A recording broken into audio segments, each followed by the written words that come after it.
В общем, сегодня в моем гараже вот такая приора. После того, как я сделал Ниву с автозвуком, ссылочка в описании, появилось желание создать четкую пацанскую приору. Из этой уже уставшей, потрепанной жизнью модельки. Наверное, она участвовала в каких-нибудь дворовых гонках, если судить по расцветке и надписи «Спорт». И покраске, которая местами довольно сильно потерлась. И в этой модельке обязана быть музыка, ведь без музыки ни четкая, ни пацанская приора получится. Что ж, это хэтчбэк, багажник здесь открывается вверх, места достаточно, а значит и музыки быть. Но это небольшая моделька масштаба 1 к 32, а значит и какой-нибудь бас тут ожидать точно не стоит. Что ж, посмотрим, что получится. Мне очень интересно проверить, получится ли из этой бедолаги сделать модную приору. Разбираю все это дело, и сразу же меня встречает вот этот белый инерционный механизм. В последующем он успешно отправится в мусорку, ведь это моделька машины, а не детская игрушка. В этой модельке вот такой простенький, не детализированный салон, и я снимаю все, абсолютно все пластиковые детали. А это приборная панель, стекла и фары. Откручиваю двери, и машинка полностью разобрана. Отправляю весь металл замачиваться в 646 растворитель, который снимет всю старую краску. Кстати, потребовалось всего 15-20 минут, чтобы она вот так быстро начала отходить. Ну да, наверное, потому что красили эту ласточку лет 20 назад, или когда там начали у нас приоры производить. В общем, очистив все это дело и обезжирив, можно приступать к покраске.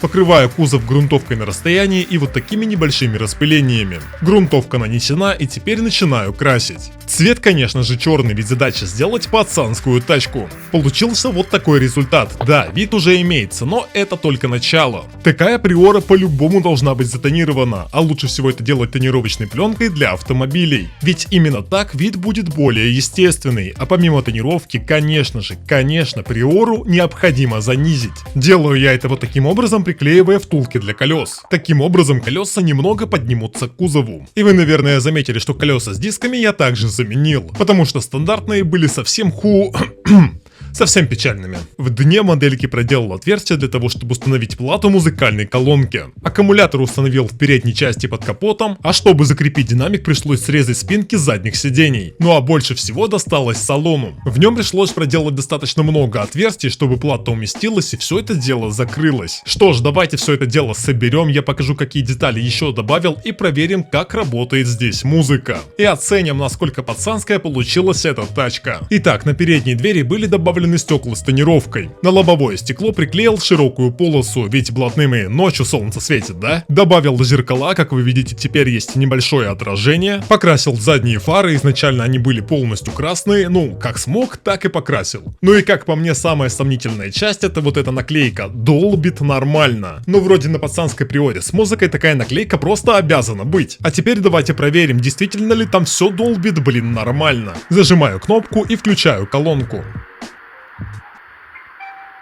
Этот звук обозначает, что колонка включена. Давайте запустим какой-нибудь трек.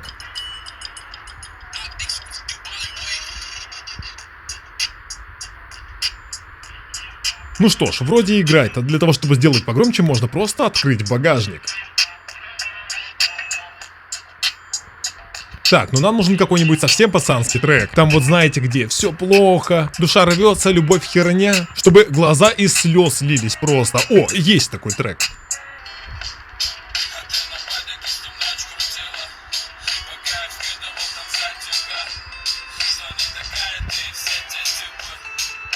Хотели б затащить тебя, а ты штыкаются, конечно, в деле. Где наливают там открытые двери.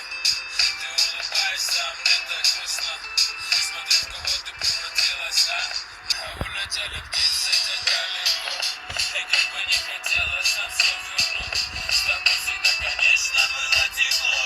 Но видно, разорвали мы этот путь. Но попрошу не трожь то, что не... Что ж, вот такая пацанская колоночка получилась. И вы знаете, видео вроде бы идет всего 4 минуты, а на самом деле на эту приору я потратил достаточно много времени. И результатом, в принципе, я доволен, если сравнивать с тем, что было изначально. В следующий раз постараюсь сделать тоже что-нибудь интересное. Так что не пропускайте новых видео. И спасибо всем за просмотр.